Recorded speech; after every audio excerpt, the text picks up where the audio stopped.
UK versus Russia. Who would win if it ever came down to it, and why? But before I get into it, let's look at some information. Now, recently in the news, there's been quite a stir up in the United Kingdom because the country has been informed that the British army is short-staffed and therefore could possibly result in conscription if the UK ever came to a confrontation with Russia. This means men of fighting age will be enlisted in military service under state mandate. But many questions have arose from the British people. Questions such as, what would we even be dying for if we were to fight against the Russians? Could we even win that war? Are we simply gonna die so that arms manufacturers can enrich themselves? And even questions like, should the UK even be defending Ukraine after it's been proven to have a deep-rooted far-right totalitarian issue, i.e. Nazi issue? In my opinion, all points are valid, and the British public should be looking at what they'd get in return for their precious life. And the truth is, not much will be earned fighting against the Russians. Before we begin to answer these lingering questions, we need to understand why this is even a conversation to start with. And the selling point of the media is that Russia wants to take over the world and are even eager to reconstruct the Soviet Empire, which is not what I found when doing independent research. Disclaimer, I do not work for Russia. You see, ever since the fall of the Soviet Union, the United States have flirted with this idea of containment of Russia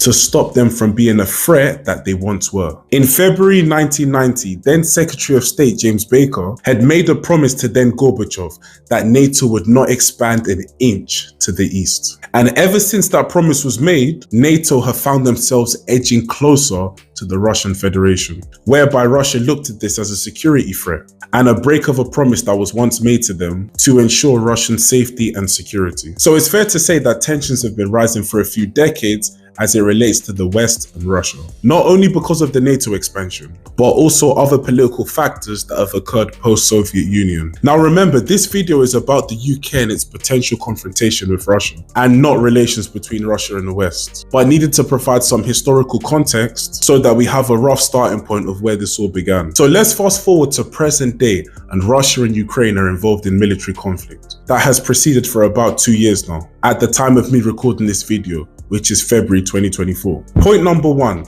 the UK government prioritizes Ukraine over UK citizens. According to the House of Commons Library, the UK have spent £12 billion in overall support to Ukraine. And it states that in February 2022, all the way up until December 2023, the US have spent almost $45 billion in overall support for Ukraine, with an additional $60 billion pending in US Congress. But many have speculated that overall support given to Ukraine exceeds the $200 billion mark, as there have been failed audits and in some instances, no accountability on either end for aid provided to Ukraine. Now, in the UK stems many problems domestically, such as increased mortgage rates of just under 5%, which makes it that much harder to purchase a property in the UK and ensures that monthly repayments will be considerably higher, especially when compared with rates just a few years ago. Even for non-property buyers, the amount of rent needed to sustain themselves to live in London would have likely seen a spike.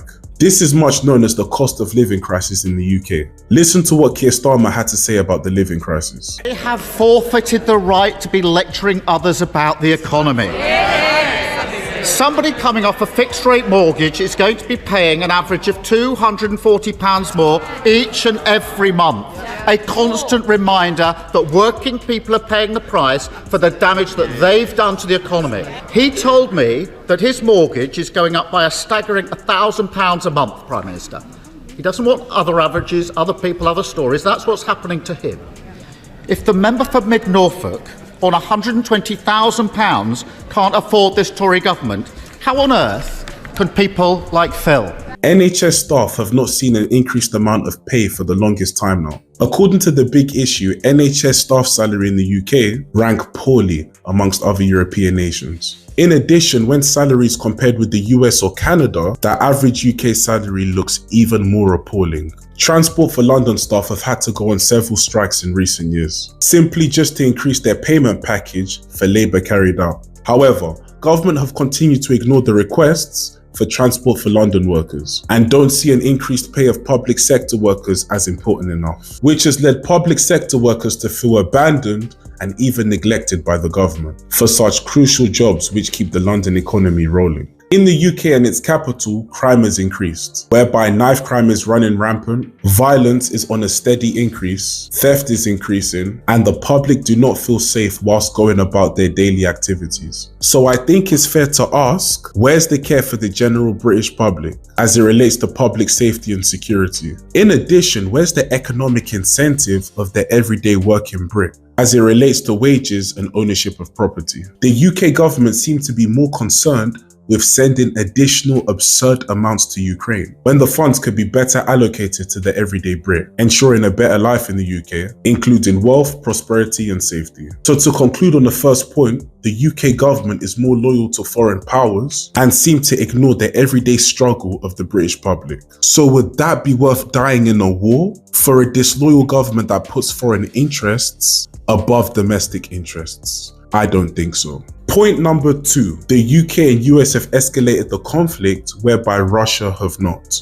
The British government have stated at many points that they'd like to see an absolute end to the conflicts going on in Ukraine. However, their actions have shown otherwise. According to the European Conservative, it states, open quote, Russia was ready to end the war and withdraw its troops in exchange for Ukrainian neutrality just a few months after the invasion began, and was refused partially because of ex-British Prime Minister Boris Johnson, who pressured Kiev into continuing the fight. David Arahamia, the leader of Ukraine's ruling party, confirmed in a recent interview published on Friday, November the 24th. Close quote. This shows that the UK government have continued to ignite the war in Ukraine, leading many to believe that the war is not about the liberation of the Ukrainian people, but instead defeating Russia through a proxy war in Ukraine, whilst using Ukrainian troops to do so. According to the same article, the European Conservative, it also states, open quote, Russia's ultimate goal was to pressure Ukraine into neutrality,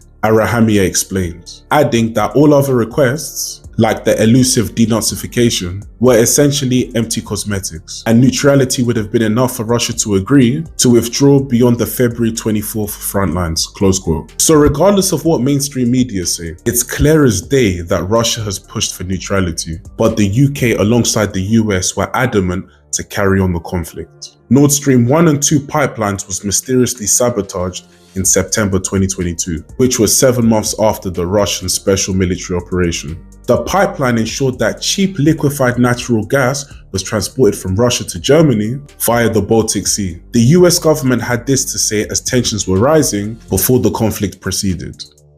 If Russia invades, that means tanks or troops crossing the border of Ukraine again. Then there will be no longer a Nord Stream 2. We will bring an end to it.